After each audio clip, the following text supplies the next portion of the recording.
10ویں number پہ مبتلات نماز کھانا پینا ہے۔ نماز کے دوران اگر انسان کھائے پیے تو نماز باطل ہو جائے گی۔ کھانا پینا، نماز کی شکل خراب ہو جائے، دیکھنے والے کو یہ اندیشہ کہ یہ بندہ کھانا کھا رہا ہے، نماز باطل ہو جائے گی۔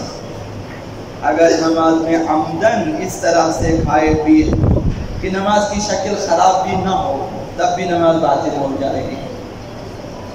تو اگر کسی نے نماز کے دوران کھایا پیا تو وہ نماز دوبارہ پڑھ لے گا۔ اگر بھولے سے کسی نے کچھ کھایا پیا نماز میں، نماز باطل نہیں ہوگی۔ بھولے سے اگر کسی نے کھایا پیا نماز باطل نہ ہوگی۔ دوسرا مسئلہ، نماز کے دوران دانتوں میں پھنسی ہوئی غذا کے ذرات کو نگل لے انسان۔ بوڑھے ہو جاتے ہیں، دانتوں میں سوراخ ہو جاتے ہیں، ان سوراخوں میں غذا کے ذرات ہوتے ہیں، تو نماز کے دوران انسان کے منہ میں آ جاتے، نگل لیا انسان نے تو نماز باطل نہیں ہوگی۔ حضرت آیت اللہ سیستانی نے فرمایا کہ اگر تھوڑا سا قند مثلا جو چائے میں ڈالتے ہیں یا اسی طرح سے کوئی چینی کا ٹکڑا یا کوئی اس طرح سے چیزیں منہ میں رہ جائے انسان، آپ ٹافی کھاتے کھاتے آ جاتے ہیں، تھوڑا سا رہ جاتے ہیں، دانتوں میں لگ جاتے ہیں، منہ میں چپک جاتے ہیں معمولی سے، پھر وہ آرام سے حل ہو جاتا ہے، آپ کے جو ہے حلق میں چلا جاتا ہے، تب بھی نماز باطل نہیں ہوگی۔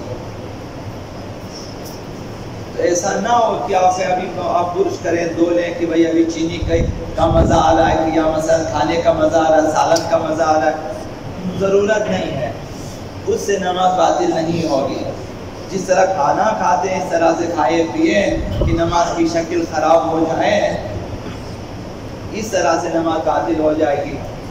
جیسے انسان ٹافی اٹھائے منہ میں رکھے، چنگم چبانا شروع اور ساتھ ساتھ نماز بھی پڑھے تو یہ نماز کی شکل خراب ہو جائے، نماز باطل ہو جائے گی۔ عمدن کھانا پیے جو ذرات وغیرہ اس سے فرق نہیں پڑے گا۔ انسان عموماً ہم جیسے لوگ عبادات میں غافل ہوتے ہیں، اولاً عبادات سے غافل ہوتے ہیں، پھر عبادات کے اندر غافل ہو جاتے ہیں۔ یہ دو غفلتیں ہیں ہماری۔ کبھی تو ہمیں عبادت کا پتہ بھی نہیں چلتا، وقت گزر جاتا ہے تب ہمیں کہ وہ عبادت کرنی تھی، زیارتیں پڑھنی تھی، مثلا یہ قرآن کی تلاوت کرنی تھی، یہ نماز پڑھنی تھی، وہ پڑھنی تھی، وقت گزر جاتا ہے۔ یہ عبادات سے غفلت ہیں۔ کبھی عبادات کے اندر انسان غافل، اسی عبادت سے وہ خود انجام دے رہا غافل ہے۔ غفلت کی ایک وجہ پرخوری ہے، انسان نے جس چیز پہ قابو نہیں پایا، جن چیز ان میں سے ایک پرخوری ہے۔ حتیٰ شوگر کے مریض قابو نہیں کرتے، چلو اس دفعہ کچھ نہیں ہوگا کھا لیتے ہیں، ڈاکٹر منع کرنے کے باوجود کہ آپ نہ کھائیں بھی کھا لیتے ہیں۔ یہ جو پرخوری ہے انسان کو غافل بنا دیتی، یہ پرخوری غافل بنا دیتی ہے انسان کو۔ تو غافل انسان عبادات میں بھی کھانے پینے کی فکر میں رہتا ہے، نماز میں بھی، عبادات میں بھی کھانے پینے کی فکر میں کہ نماز کے بعد آج رات کو میں نے کیا کھانا ہے، کہاں جانا ہے۔ آقا رسول خدا صلی اللہ علیہ وآلہ وسلم نے فرمایا من قل طعمه صح بطنه وصفا قلبه، اگر کوئی شخص کم کھاتا ہے تو پھر اس کا شکم صحیح سالم رہتا ہے، دل نورانی ہو جاتا ہے۔ کمخوری کا اثر پڑتا ہے دل کی نورانیت پہ۔ کم کھایا کریں، یعنی پرخوری نہ کریں۔ جب آپ کو احساس ہو کہ اب جو ہے سیر ہو رہا ہو تو وہیں سے بس کریں، زیادہ پرخوری نہ کریں۔ اس کے برعکس ومن کثر طعمه، اگر کسی کا کھانا زیادہ ہو جاتا ہے، حد سے زیادہ کھا لیتا ہے، سقم بدنہ، اس کا جسم بیمار ہو جاتا ہے، وقسا قلبہ، دل ساخت ہو جاتا ہے، قساوت قلبی کا براہ راست رابطہ ہے پرخوری کے ساتھ۔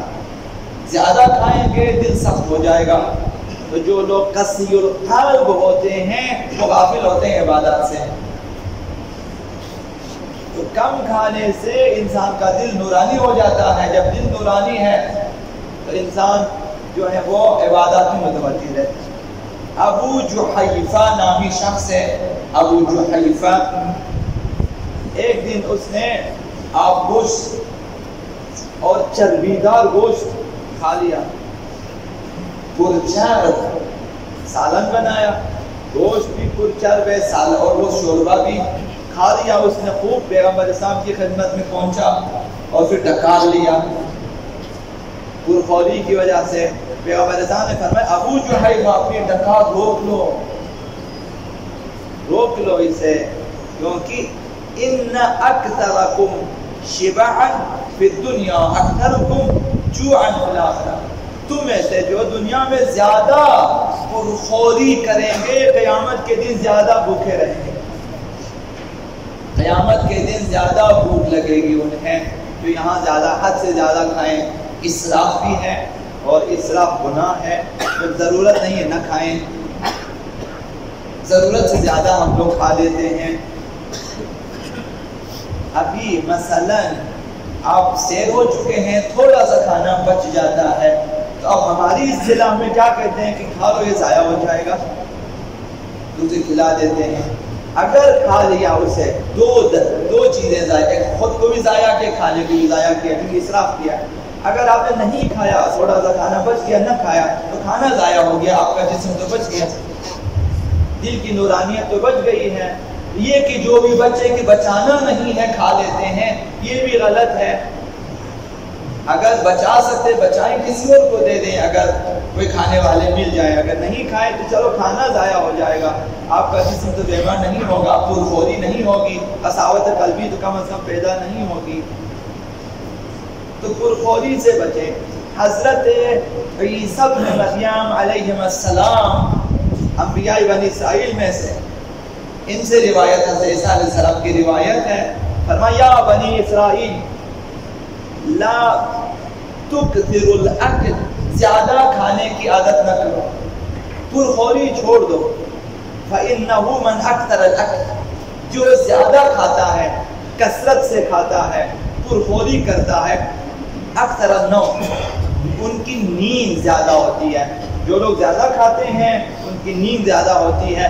وَمَنْ أَكْثَرَ النَّوْمَ أَقَلَّ الصَّلَاةِ، جس کی نیند زیادہ ہوتی ہے اس کی نمازیں کم ہو جاتی ہے۔ نقصان یہاں پر ہے، پرخوری کی وجہ سے ہماری نمازیں کم ہو جاتی ہے، صبح کو اٹھنا مشکل ہو جاتا ہے، پھر اذان اقامہ میں سستی آ جاتی ہے، چلو وہ بھی نہیں پڑھتے، پھر نماز دیر سے پڑھ لیتے ہیں، اول وقت ہاتھ سے نکل جاتا ہے، پھر دیر سے پڑھ لیتا ہے، پھر اس میں بھی مختصر کیا جاتا ہے کہ بھائی نیند آ رہی ہے مجھے، جلدی جلدی سے نماز، تو انسان کی عبادتیں کم ہو جاتی ہیں پرخوری کی وجہ سے۔ اور فرمائے وَمَنْ أَقَلَّ الصَّلَاةِ، اب جس کی نماز کم ہو گئی، کتب من الغافلین، خداوند اسے غافلوں میں لکھ دیتا کہ یہ غافلین میں شامل ہے، غفلت زدہ لوگوں میں شامل ہے، خداوند تعالیٰ کی توجہ نہیں ہوتی ان کی طرف۔ آقا رسول خدا صلی اللہ علیہ وآلہ وسلم نے فرمایا ایاکم وفضول المطعم، پرخوری سے بچو، اضافہ خوری سے بچو، اضافہ خوری نہ کریں۔ اب مائیں اضافہ خوری فرماتی ہیں، بیٹی سے بچ گیا وہ بھی کھانا ہے، بیٹے سے بچ گیا وہ بھی کھانا ہے کہ ضائع ہو جائے گا، شوہر سے بچ گیا وہ بھی کھانا ہے۔ اس وجہ سے آپ دیکھیں مائیں جو ہیں ان کا وزن بڑھ جاتا ہے پرخوری کی وجہ سے، یہ ٹھیک نہیں ہے۔ فرمایا کہ ایاکم وفضول المطعم، زیادہ کھانے سے بچو، پرخوری سے بچو، فإنہ یسم القلب بالقسوہ، زیادہ کھانے سے وہ زیادہ کھانا انسان کے دل پر قساوت کا نشان لگا دیتا ہے کہ یہ دل سنگ دل ہے، یہ شخص قسی القلب ہے۔ وَيُبْطِئُ بِالْجَوَارِحِ عَنِ الطَّاعَةِ، اور پرخوری کی وجہ سے اعضاء و جوارح عبادات کے لیے سست ہو جاتے ہیں، عبادات میں سستی ہو جاتی ہے، پرخوری کے یہ نقصانات ہیں۔ وَيُسِمُّ الْحِمَمَ عن سماع الموعظہ، اور اس کے کانوں کو نصیحت سننے سے روک دیتی ہے۔ پرخور انسان غافل ہے، غافل انسان مجلس کے اندر بھی بیٹھے ہوئے، اس کے باوجود کہ بیٹھے ہوئے واز نصیحت ہو رہا ہے، وہ کچھ نہیں سن رہا ہوتا ہے، کیونکہ غافل ہے، وہ نماز میں بھی غافل ہے، مجلس میں بھی غافل ہے، واز نصیحت میں بھی، کتاب پڑھتے ہیں تب بھی نہیں سمجھتے وہ، کیونکہ غافل ہے۔ پرخوری بری چیز ہے، ہم سب کو چاہیے کم خوری کریں تاکہ صحت مند رہیں، تاکہ نماز کی توفیق ملے، تاکہ دل نورانی ہو جائے اور خداوند غافلین میں نہ لکھ جائے۔